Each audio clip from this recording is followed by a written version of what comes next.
Hi, my name is Gian. Hi, my name is Rizal. My name is Rochelle. My name is Flor May. Thanks for watching. Do you think they'll get it right? Well, stick around to the end of the video and see if they do. Welcome, everyone, to Gerard Black in the Philippines with the Truth.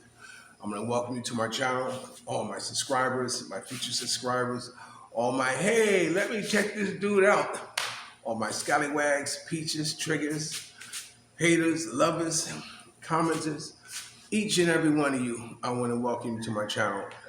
And thank you for supporting Gerard Black in the Philippines with the truth. There are a couple of things I want to talk to you about. One being that, I've been working with this very, very tight budget I have. And I'm only like Friday, Saturday, Sunday, about 2, 3 days away from my salary rolling over.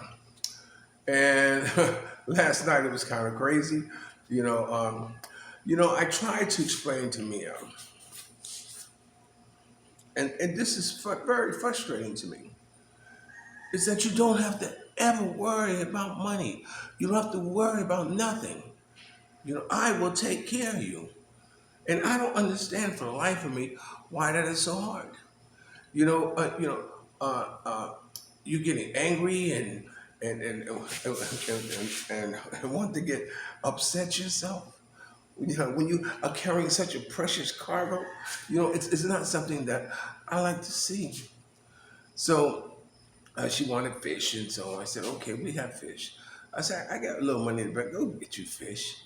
But then the housekeeper needed 1,000 to send to her brother, wherever she's from. So I said, okay. It looks like uh, as hard as I try, I'm gonna have to make this daytime night move. So I made the daytime night move. Then I got about 15,000, just to last over for the next couple of days, and it worked out. It's worked out fine. But and then I had to pull over and almost talk to her. I said, look, don't do this. Look, and I said to her, I said, you always want to yell and all this stuff like this. I said, this is not a good look for your boys. I said, do you tell your boys how lucky they are to have a man like me in their life? Do you tell them how fortunate they are? Watch an itchy barn walk around the set. How fortunate they are, to be living the way they're living. You have to let it be known that the man who's involved in your life, who's taking care of your kids, you have to let your kids know just how, important he is to your family. You have to let them know, how lucky they are. And it is luck. It's a roll of the dice.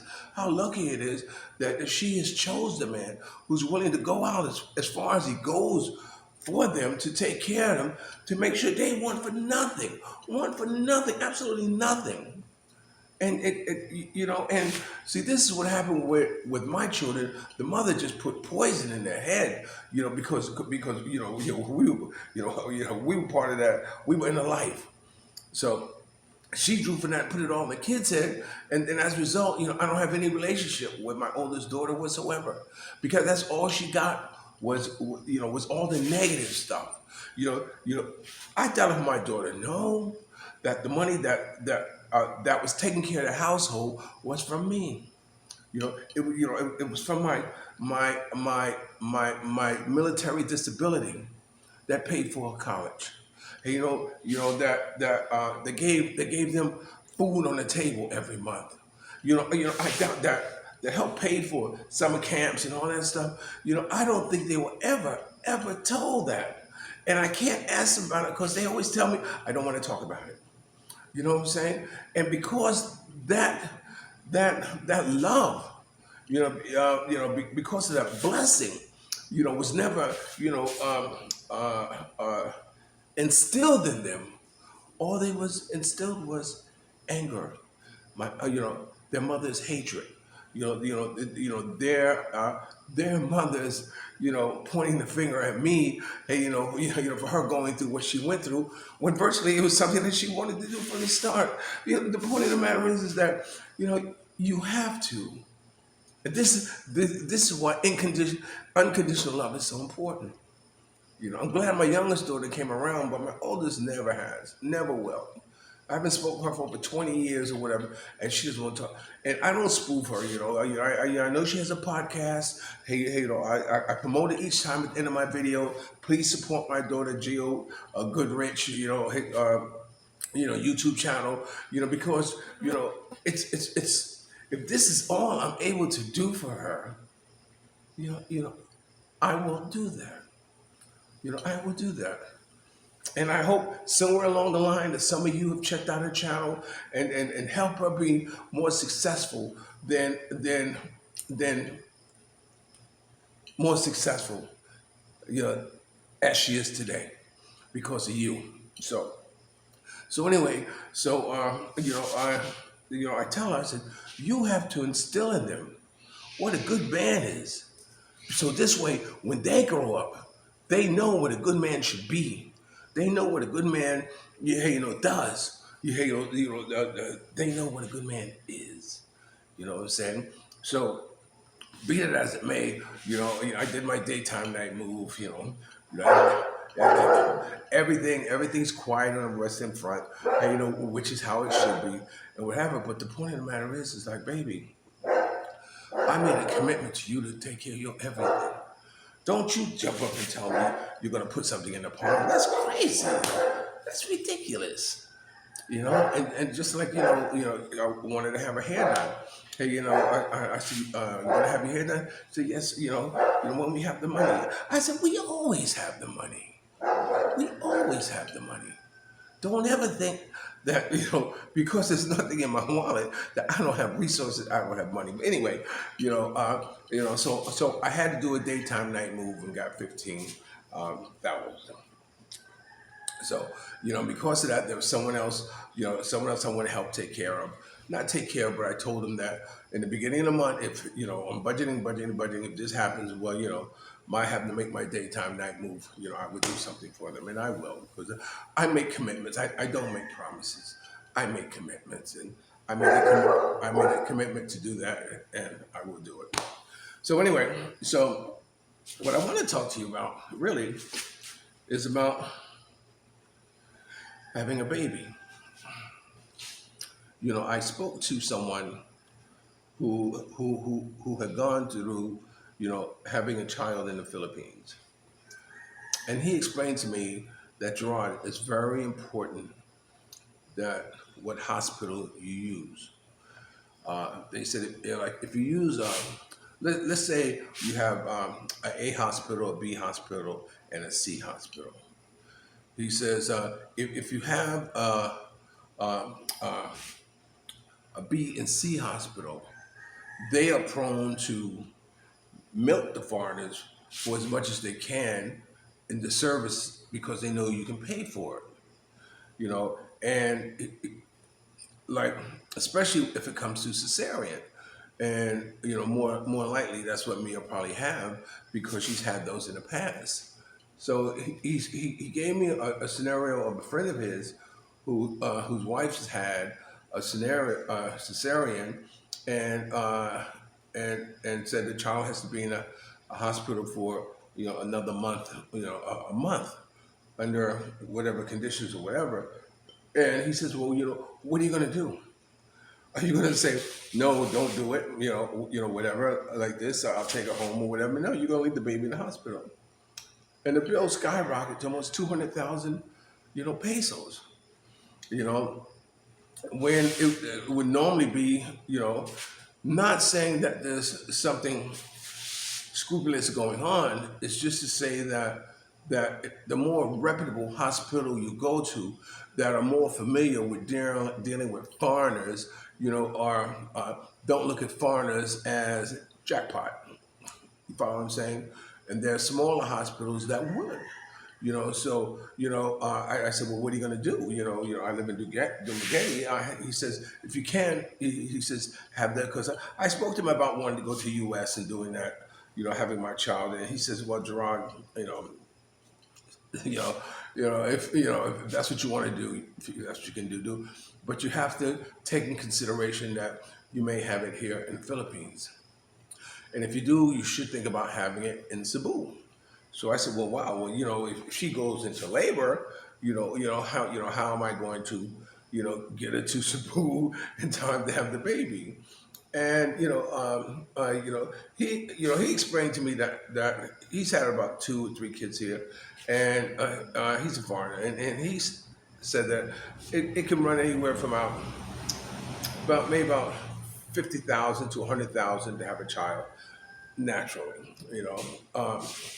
That's not cesarean, but because cesarean kind of fluctuate.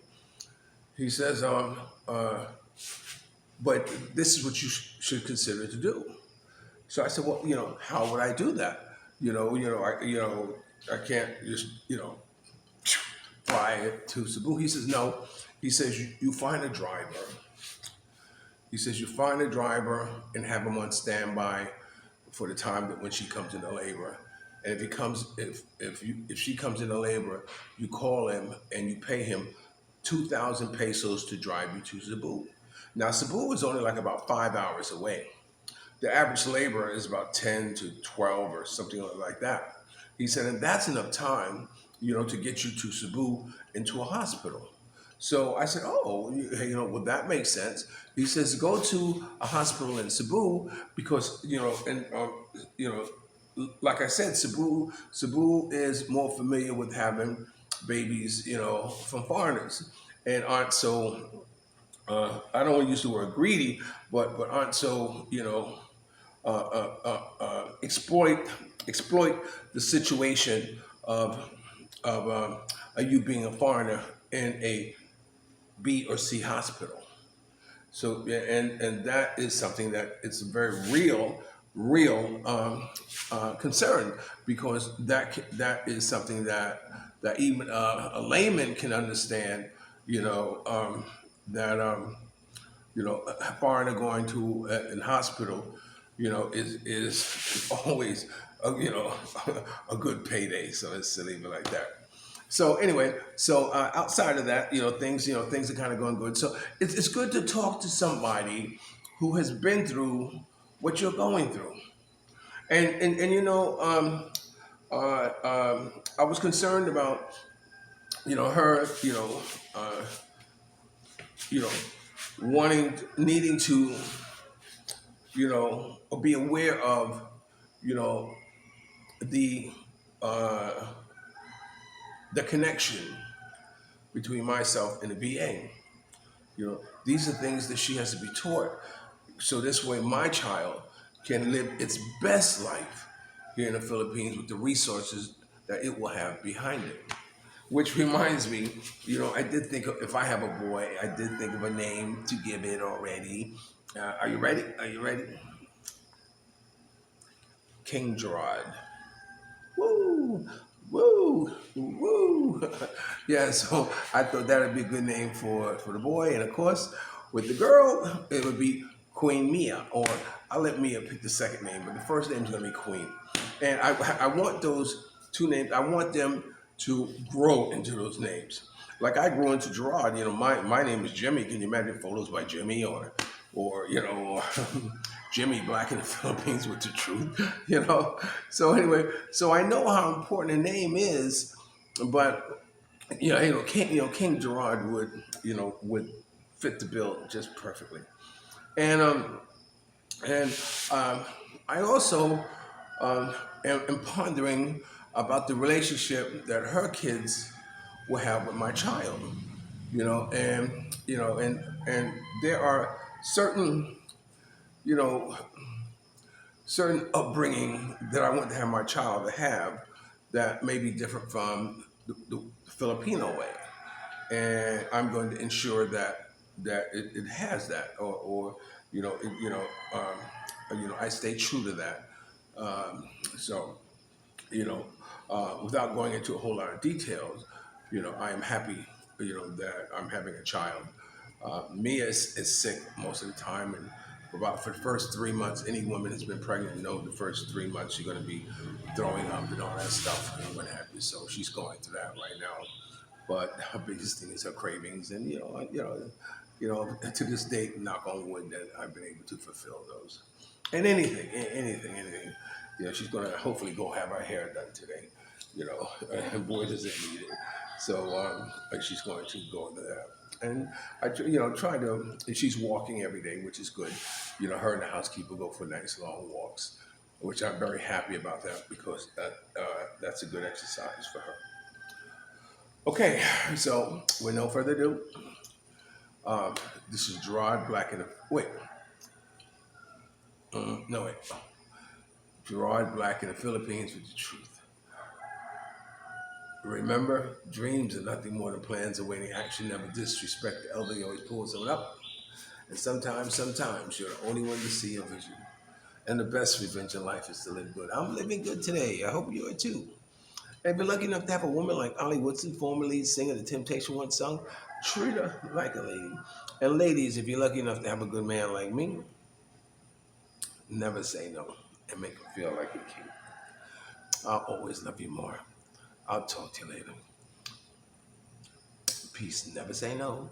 Oh, and about my posse, check them out right here.